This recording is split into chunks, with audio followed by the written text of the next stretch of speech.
The day was bright in London, and the streets around Buckingham Palace were filled with tourists from different parts of the world. Families walked together, couples held hands, and children pointed excitedly at the tall soldiers in red uniforms with their large black hats standing at their posts. For many people, this was a dream come true, a chance to see the famous royal guards who were known for their discipline, silence, and dignity. Among the crowd, one man stood out, not because he was quiet and respectful like the others, but because he was loud, restless, and full of pride in himself. He was a tourist who believed that rules did not apply to him. He thought he was clever and funny, and he wanted the world to notice him. From the moment he arrived, he kept bragging to his friends. He walked with a wide grin and a voice louder than anyone else, saying that he had seen videos online where people tried to make the guards laugh or move. He told his friends that he could do better, that he could break the guards' silence, and that everyone would remember him as the tourist who made the unshakable soldiers react. His friends laughed at first, not realizing he was serious. They thought he was only joking, but as they moved closer to the palace gates, they saw the determination in his eyes. The crowd stood behind the barriers, snapping pictures, speaking in soft voices and whispering to their children to stay respectful. The royal guards were symbols of history, tradition, and strength, and most people admired them with quiet respect.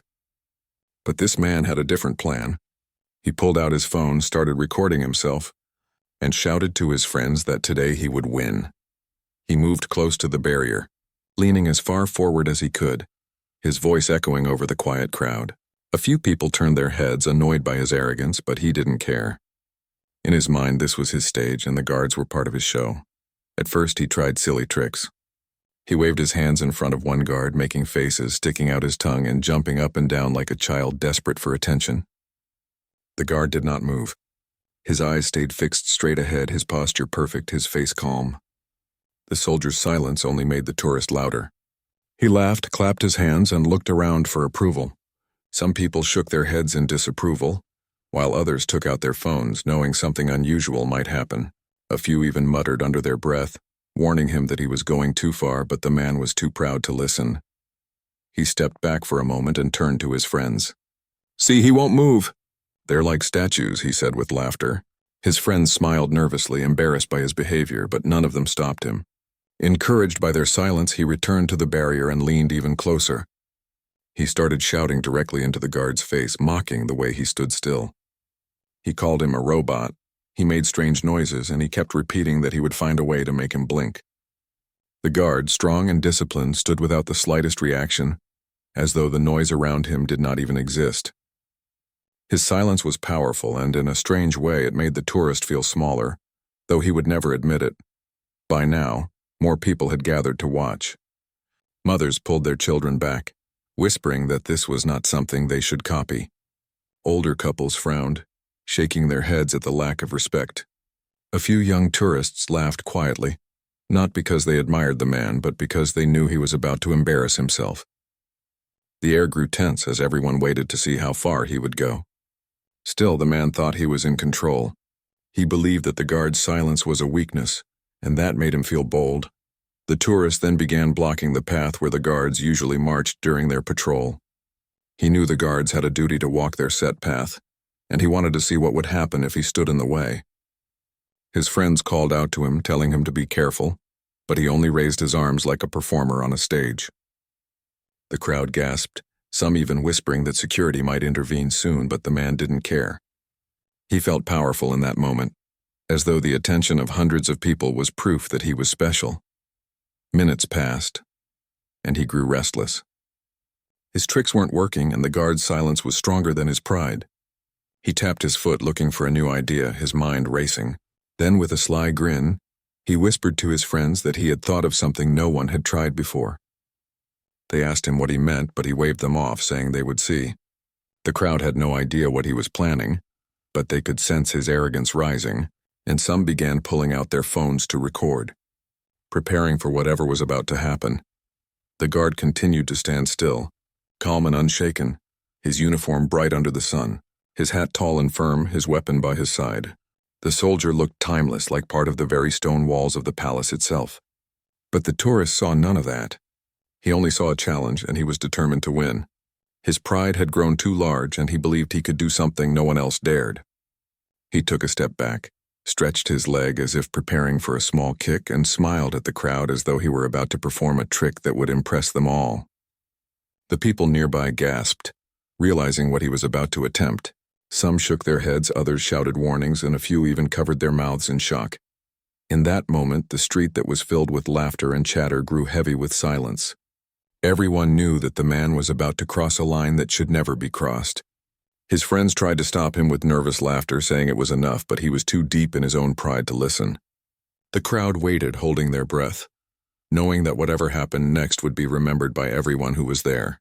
The tourist, blind to the respect such guards deserved, was about to make a mistake that would change his entire day. The tourist stood there, his face red with pride, his chest puffed out as if he were about to perform a great act. The crowd around him grew uneasy, but he seemed to enjoy the attention. He had convinced himself that he was the main character of this moment, that the entire world was waiting for his daring move. His friends whispered nervously behind him, telling him it was enough, but their words carried no weight. In his mind, he had already decided that he would do what no one else dared to do. He wanted to prove that the guards were not as strong as everyone believed. He wanted to prove that he, an ordinary tourist, could make them break their silence. He moved closer, just a few steps away from the soldier, who stood tall, calm, and steady. The guard's face was unreadable, his eyes fixed straight ahead, his jaw strong, and his posture unshaken. The bright red uniform looked sharp under the sunlight, and the tall bearskin hat cast a shadow across his face. He looked like a figure carved from stone, so still that even the birds flying overhead seemed louder than his presence. But the tourist saw this discipline not as strength, but as something to mock. He leaned closer, shouting foolish words, trying to insult the man who did not blink. The crowd began to grow restless. Parents pulled their children closer, not wanting them to see disrespect. A few brave voices called out, telling the man to stop. Some even warned him that the guards were trained soldiers and not there for his entertainment. But the tourist laughed. He told them that nothing would happen, that the guards were not allowed to react, that he had seen it all before. His confidence echoed through the air, though it was built on nothing but his own arrogance. Slowly, he started waving his arms again, as if to block the guard's vision, but the soldier did not move. The silence of the guard felt like a wall, stronger than any words. It frustrated the tourist. He stomped his foot on the ground, making a loud noise, hoping to startle the soldier. But once again, nothing happened. The soldier remained as calm as ever, his body straight, his weapon by his side. The only sound was the echo of the stomp fading into the chatter of the crowd.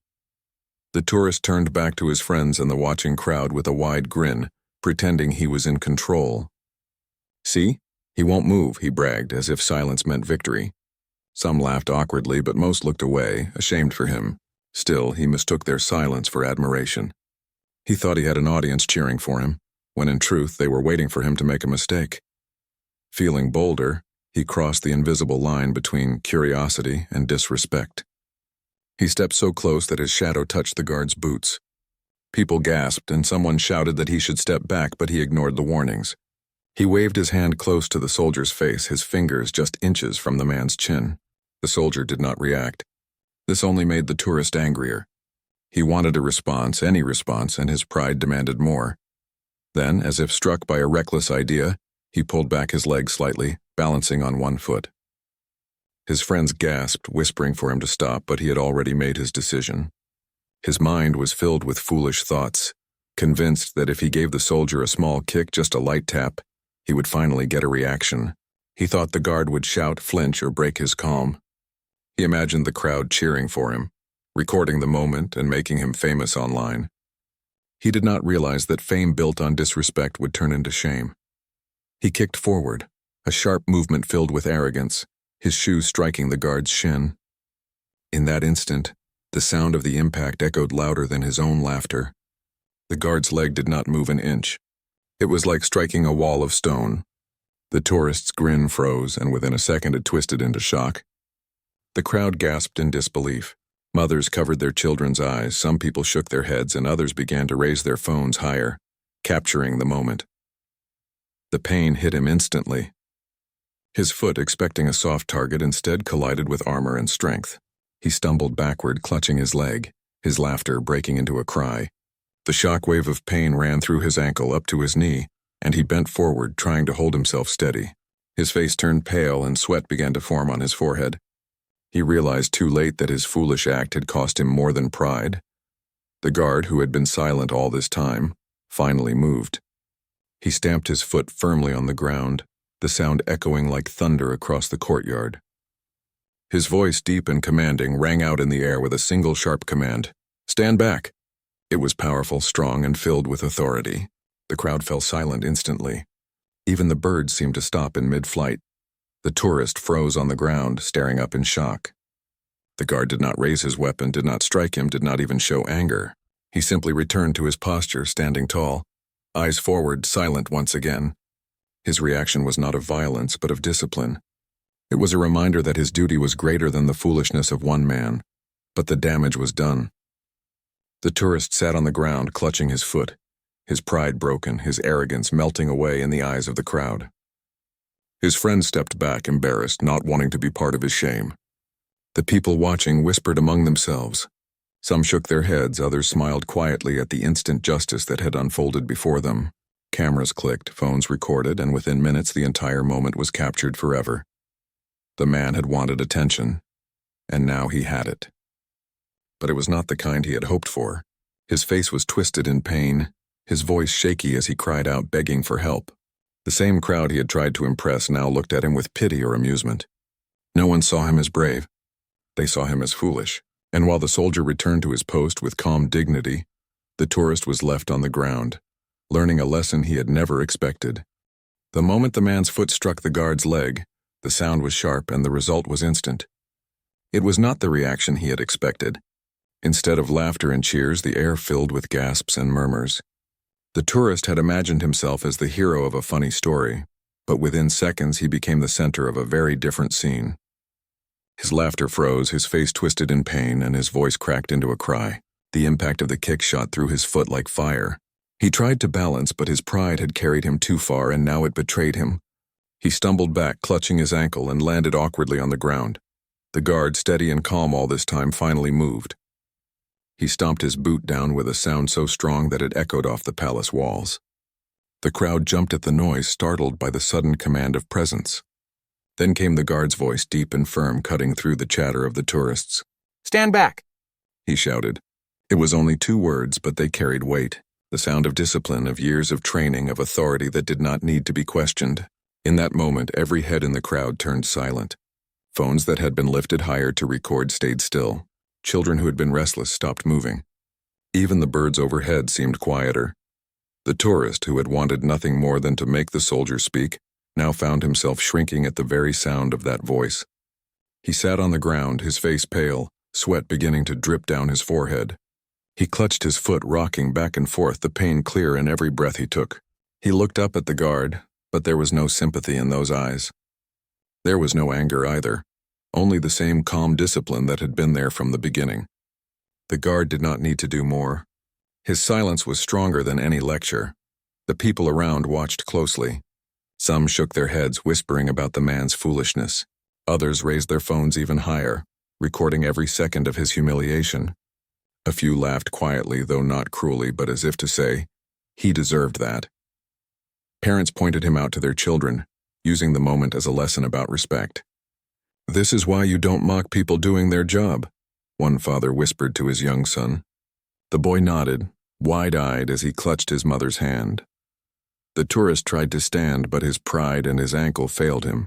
He put weight on his foot and let out a sharp cry of pain, stumbling again. His friends, who had laughed with him earlier, now stood in silence, embarrassed. They stepped back as if to separate themselves from his mistake. No one wanted to be connected to the man who had disrespected the guards and paid for it. They whispered nervously among themselves, unsure whether to help him or leave him to deal with the consequences alone. The guard, having given his warning, returned to stillness. He did not look down at the man again.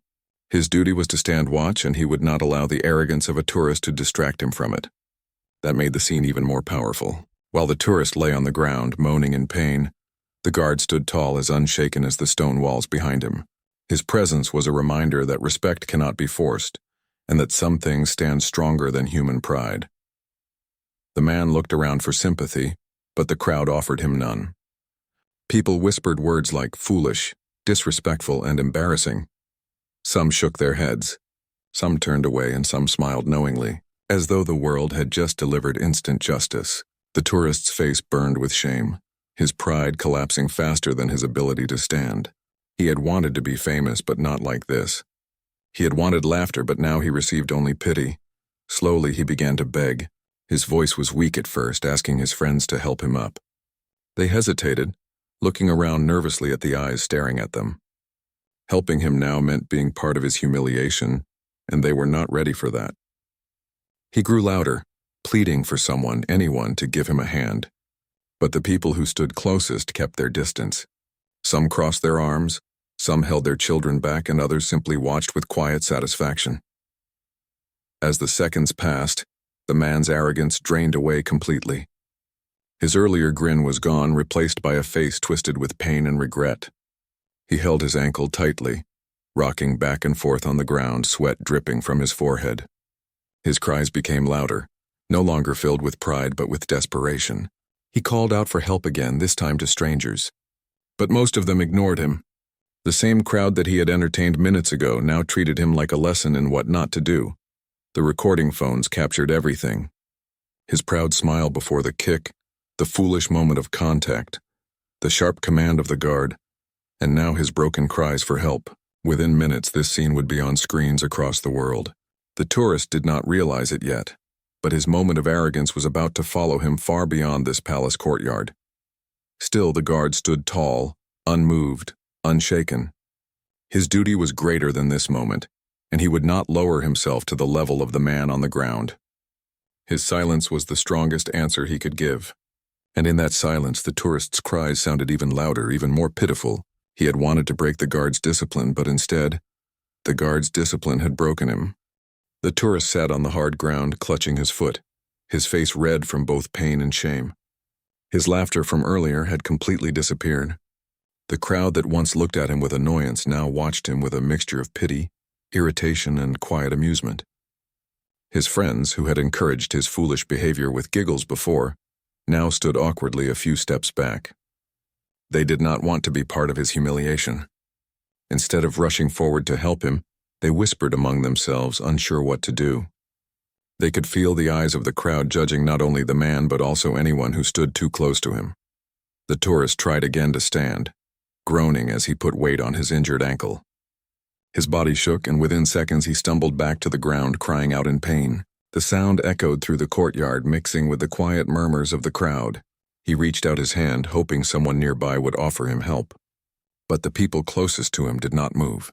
Some shook their heads, some looked away, and others raised their phones even higher, recording his every move. It was clear to everyone around that he was paying the price for his arrogance. His voice grew louder, almost desperate now. "Please help me up," he called out, no longer caring about pride. The man who had once shouted boldly at the guard was now begging in a weak tone, his words filled with pain. A few people in the crowd exchanged looks. Some pitied him, but many felt that he had brought this upon himself. A woman whispered to her child, explaining that the guards were not there for entertainment, and that mocking them was wrong. The child nodded, watching the tourist with wide eyes. The guard who had been kicked stood tall, his posture unchanged. After giving his firm command earlier, he had returned to his silence. His eyes faced forward, his expression steady and his body unmoved. The soldier did not glance at the man on the ground, did not offer him comfort, and did not show anger. He simply stood there as he was trained to do, a symbol of discipline that could not be shaken by arrogance or pity. That silence was more powerful than words. It showed the difference between pride and honor. Finally, 2 palace security officers appeared, walking quickly toward the scene. They wore dark uniforms and moved with confidence. The crowd parted for them, stepping aside to give space. The tourist's eyes lit up with relief when he saw them. He waved frantically, shouting again for help. But the officers did not rush to his side immediately. They stopped near him, speaking calmly but firmly, asking what had happened. The crowd responded before he could speak. Many voices rose at once, telling the officers exactly what had taken place. They described how the man had mocked the guard, blocked his path, and finally kicked him. Several even held up their phones, showing the recordings. The tourist tried to speak over them, his words stumbling out as excuses. He said it was just a joke, that he didn't mean to cause trouble, that he only wanted to make people laugh. His voice shook, filled with fear now that authority had arrived. But the officers did not seem moved by his excuses. One of them asked him firmly if he had touched the guard. The man hesitated, then admitted with a weak voice that he had given a little kick. The crowd let out a murmur of disapproval. There was no hiding from the truth. Too many people had seen it, too many cameras had captured it. The officers bent down to check his ankle, and it was clear he was in pain. His face twisted with every movement and sweat rolled down his forehead. But the officers remained calm, treating him more like a case to be managed than a victim to be comforted. They called for medical support, signaling to paramedics nearby. The tourist clung to their presence as if they were his saviors. But the crowd saw the situation differently. To them, this was not an accident that deserved sympathy. This was a man learning a lesson in front of everyone. As the paramedics arrived with a stretcher, the crowd grew larger. People leaned over barriers, whispering to one another, some laughing quietly. The tourist, embarrassed, tried to cover his face with his hands, but the cameras were everywhere. His earlier desire to be noticed had backfired completely. Now he was noticed for all the wrong reasons. His name might not have been known yet, but his foolish actions would soon be shared online, and his face would travel far beyond this palace courtyard. The paramedics carefully lifted him onto the stretcher. He winced in pain, groaning as they adjusted his injured foot. His friends finally stepped forward, but even then their expressions showed discomfort. They wanted to help, but they also wanted to disappear from the eyes of the crowd. One of them whispered, "This is so embarrassing." But the man on the stretcher heard it clearly. His heart sank even lower. As the paramedics wheeled him away, the crowd slowly began to disperse, though many continued to whisper about what they had seen. Some shook their heads, saying it was a lesson in respect. Others laughed softly, saying it was instant justice. Parents told their children to remember the moment, to never mock people who were simply doing their duty. And all the while, the guard returned to his stillness as though nothing had happened. His posture never changed, his silence never broke again. He remained a symbol of strength and honor, untouched by the chaos around him. The tourist, now lying on the stretcher, felt smaller than he ever had before. The pain in his ankle was sharp, but the pain of humiliation was worse. He had come seeking entertainment, but he left with shame. The lesson was heavy, but it was one he could not escape. He covered his face again as the stretcher was carried toward the waiting ambulance, wishing he could vanish, wishing the world would forget. But deep down he knew it was too late. The crowd had seen everything, and soon the entire world would know his story. The ambulance doors closed slowly and the sound echoed across the courtyard. The tourist lay inside, his face pale and covered with sweat. His hands trembled as he tried to hide his face from the cameras that still pointed at him from a distance.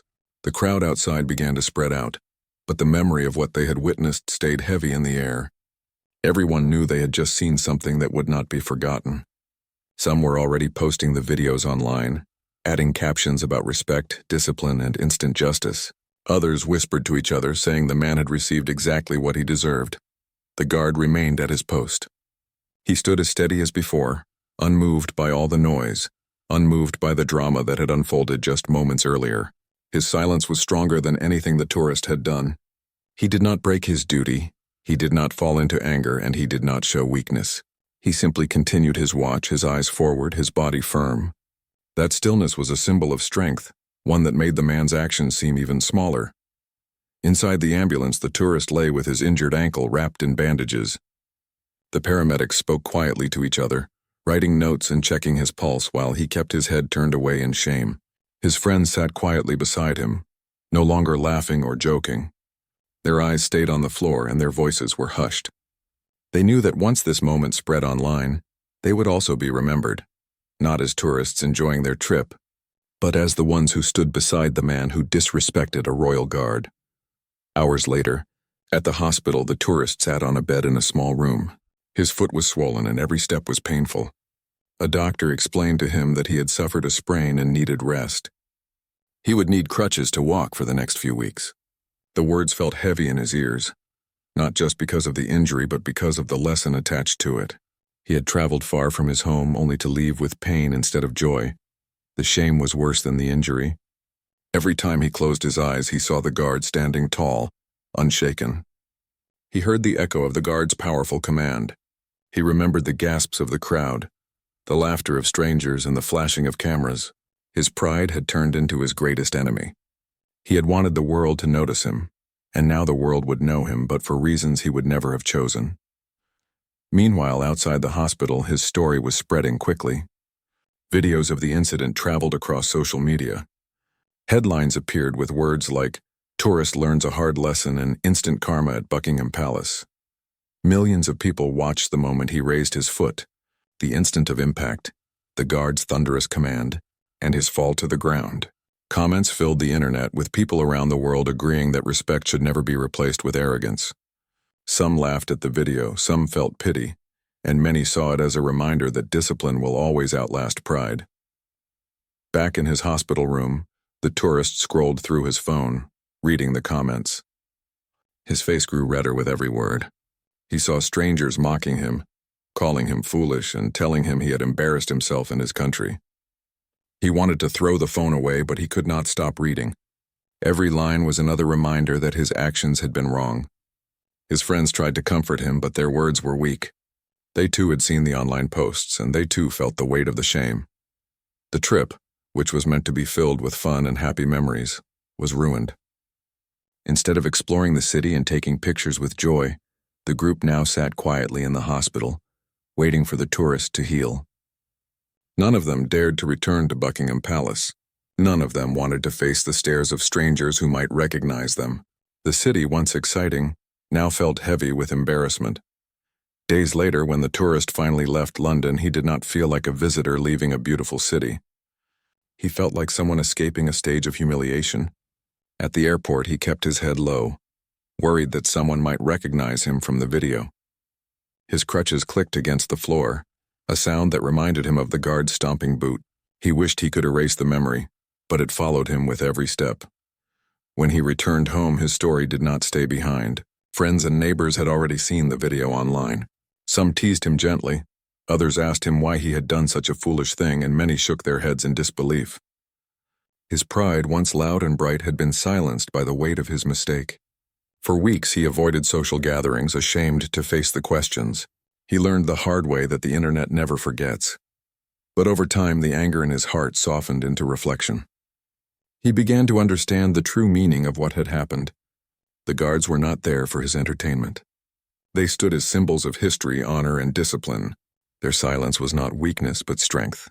Their calmness was not emptiness but duty, and his actions had been a failure to see that. He had treated a sacred tradition as a joke, and in return, he had been taught a lesson that would last a lifetime. The memory stayed with him for years. Every time he saw a soldier on television, every time he heard footsteps of a march, every time he passed by a video of Buckingham Palace, he remembered the guard's voice commanding him to stand back. He remembered the pain in his ankle and the shame in his heart. And though it was a painful memory, it became a guiding one. He learned to respect people no matter their job, no matter their silence. He learned that attention built on disrespect will always turn into shame.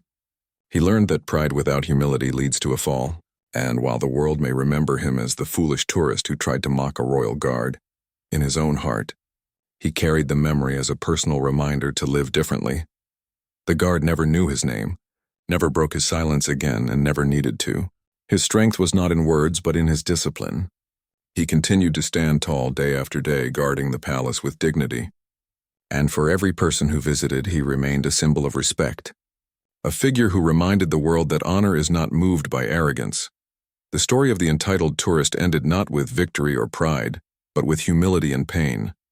Yet in that pain lay the lesson. Respect is not optional. Pride cannot replace dignity, and silence can sometimes speak louder than the loudest voice. The tourist came to London looking for laughter, but he left with wisdom. And though the world would not let him forget his mistake, he carried with him a truth he would never ignore again. That respect is the strongest language of all.